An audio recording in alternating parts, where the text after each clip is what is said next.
इत्तेदाद साहब, आज कौम को बहुत ज़्यादा आपकी ज़रूरत है। आप जानते हैं कि सुप्रीम कोर्ट में आर्टिकल 63A के लिए जा चुके हैं। इत्तेदाद एहसन साहब क्या समझते हैं, वोट कोई मुनर्रफ अरकान डाल सकता है, काउंट होगा नहीं होगा, स्पीकर उसको पहले डी सीट कर सकता है, आप क्या समझते हैं? नहीं, स्पीकर पहले तो डी सीट नहीं कर सकता। जुर्म से पहले तो सजा कभी हो ही नहीं सकती, और वोट उसका चूंकि पड़ेगा, और वोट एक आईनी हक है जिस पे कानून की कदगन है, और आइन पे कदगन कानून की हो तो वो आइन की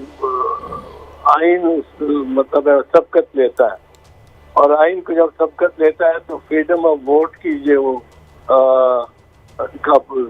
सिलसिला और असूल है उसके तहत वो वोट काउंट होगा, हाँ पार्टी के खिलाफ हो। लेकिन पार्टी के को अपने मुखालिफ जो कोई वोट डाल देता है उसके खिलाफ एक कार्रवाई करने का एक तरीका दिया हुआ है आइन ने, और उससे ज्यादा नहीं। ये नहीं हो सकता कि आइन कि वो वोट ही ना काउंट हो।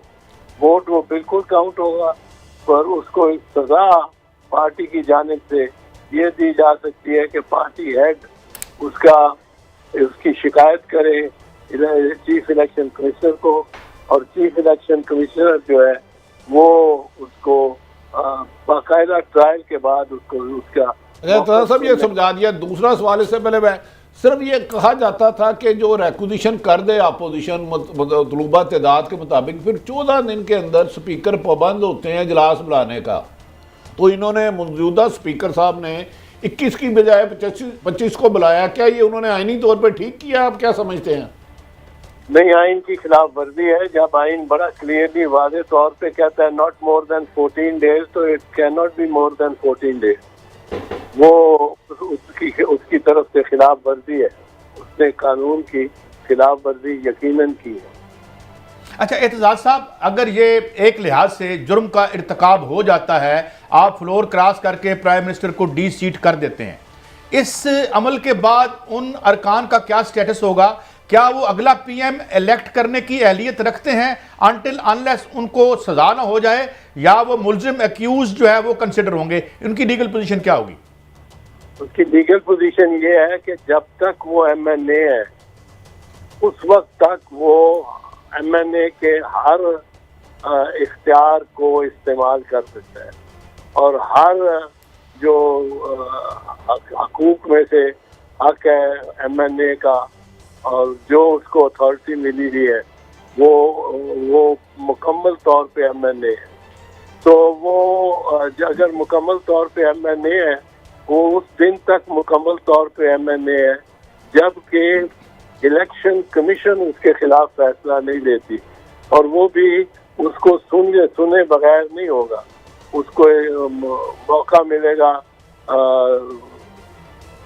अपना मौक़िफ़ पेश करने का, अपना वकील पेश करने का, और वो वहाँ अपनी तरफ से कोई शहादत पेश करने का, जितना भी मौका उसको मुनासिब होगा वो दिया जाना ज़रूरी होगा।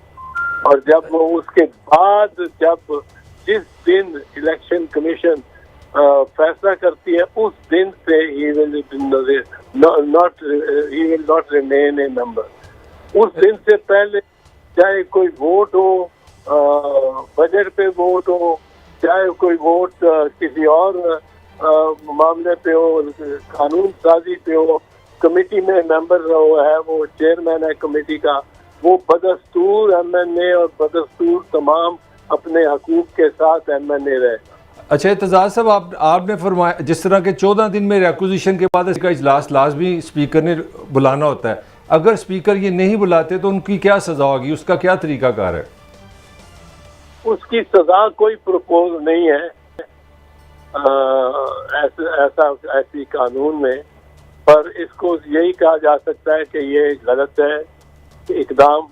और अगर वो जो फर्ज कीजिए 15 नहीं 14 नहीं 17 दिन के बाद बुला लेता है, तो वो इजलास भी मतलब है दुरुस्त और सेहतमंद कानूनी तौर पे कानूनी अल्फाज में होगा, उसमें कोई सुकम नहीं होगा इजलास में, क्योंकि आर्टिकल 254 ये कहता है कि अगर कोई काम की किसी काम के लिए कायम ने मियाद मुकर्रर की हुई है और वो काम उसके बाद होता है, उस मियाद के बाद, तो सिर्फ इसलिए कि मियाद गुजर गई है और कोई सुकम हो तो हो, पर सिर्फ इसलिए कि मियाद गुजर गई है, ये सुकम उस कानून को, उस इकदाम को इलीगल या गैर कानूनी नहीं कर देगा। अच्छा इंतज़ार साहब, एक और बड़ी अहम बात, 25-21 को होने थे, 25 को स्पीकर साहब बुला रहे हैं। अब कहा जा रहा है, खबरें ये आ रही हैं कि स्पीकर साहब हो सकता है जो अदम एतमाद की उसको ना करें और एक दिन इजलास बुला के फिर उसको कैंसिल कर दें। क्या ये भी फिर लीगल होगा? फातह खानी करके एक जो फौत हो गए, इस दफा उसको सुने ही ना, इसको कंसीडर ही ना करें जो अदम एतमाद की तहरीक है, क्या फिर ये भी लीगल होगा? नहीं, ये लीगल नहीं होगा, क्योंकि वो 3 दिन से कम और 7 दिन से ज्यादा इनके से तजावुज नहीं कर सकता स्पीकर उस मोशन को टेक अप करने।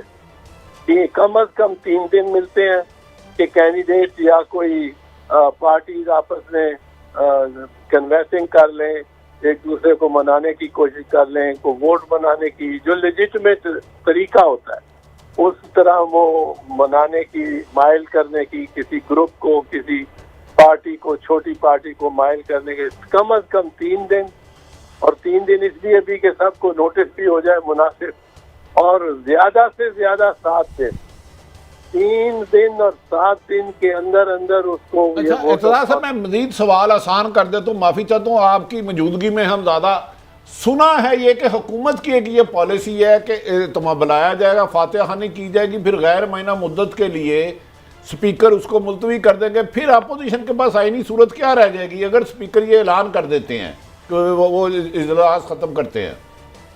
देखें, ये मामला है वज़ीर वज़ारत उज़्मा का, वज़ारत उज़्मा का और स्पीकर का। वज़ारत उज़्मा जो है वज़ीर आज़म की वज़ारत, ये सारे सिस्टम का एक लिंच पिन है। सारा सिस्टम वज़ीर आज़म के इर्द गिर्द घूमता है। He is the chief executive of the federation. Prime president is bound by his advice, यानी जो भी काम सदर करता है वो सदर के नाम में होता है, पर फैसला उसका वज़ीर आज़म ही करता है। तो ये सारा सिस्टम इस तरह लोच में तो नहीं डाला जा सकता ना। वो मेरा ख्याल है फिर कोई अपोजिशन वाले ये अदालत चले जाएंगे, अदालत खुद डेट मुकर्रर कर देगी सेशन का और 1 दिन में कर देगी, अदालत देर नहीं लगाएगी इसमें। अच्छा, एक ऑब्जर्वेशन दी जस्टिस मुनीब साहब ने आज, उनका कहना था कि आर्टिकल 17 के तहत हकूक सियासी जमात के होते हैं और आर्टिकल 95 के तहत वोट का हक सियासी जमात का होता है और आर्टिकल 95(2) के तहत रुकन के इनफरादी वोट की हैसियत नहीं है। ये जस्टिस मुनीब साहब की ऑब्जर्वेशन है और ये ऑब्जर्वेशन नवाज शरीफ और बेनज़ीर भुट्टो केस में भी अदालत दे चुकी है। तो आप इसको कैसे देखते हैं एतजाज साहब? ये वो एक और जाविये से देख रहे हैं। वो जाविया है कि क्या वो जाविया ये है कि आर्टिकल 199 या आर्टिकल 184(3) के तहत जो मुद्दई हो, साइल हो सुप्रीम कोर्ट का सामने रूबरू, उसको बुनियादी हक, उसका कोई बुनियादी हक तलब किया जा रहा हो। तो पहले ये सुप्रीम कोर्ट ने होल्ड किया कि प्राइम मिनिस्टर हो रहना, अगर आपके पास वोट है, आप इलेक्ट हो गए प्राइम मिनिस्टर, तो उस सूरत में आपको सिर्फ एक अक्सरियती काउंट के जरिए ही, अक्सरियती शुमार के जरिए ही हटाया जा सकता है। अगर अक्सरियत आपके साथ भी है उस वक्त, तो ये आपका बुनियादी हक है कि आप प्राइम मिनिस्टर हैं। लेकिन ये सिर्फ आपका बुनियादी हक नहीं, ये उस सियासी जमात का भी बुनियादी हक है जो बज़ाहिर नजीर साहब कह रहे हैं कि वो उनका भी बुनियादी हक है कि ये नवाज शरीफ के अपने मुकदमे में 1993 में ये फैसला किया गया था सुप्रीम कोर्ट में। तो वो चूंकि एक 184 की ज्यूरिसडिक्शन को इन्वोक करने के लिए को इख्तियार को बरूए कार लाने के लिए ये जरूरी है कि साहिल के पास का बुनियादी हक हो। तो ये किसी का बुनियादी हक तो नहीं है, मेरा बुनियादी हक तो नहीं है कि मैं वजीर आजम हो जाऊं या मैं गवर्नर हो जाऊं।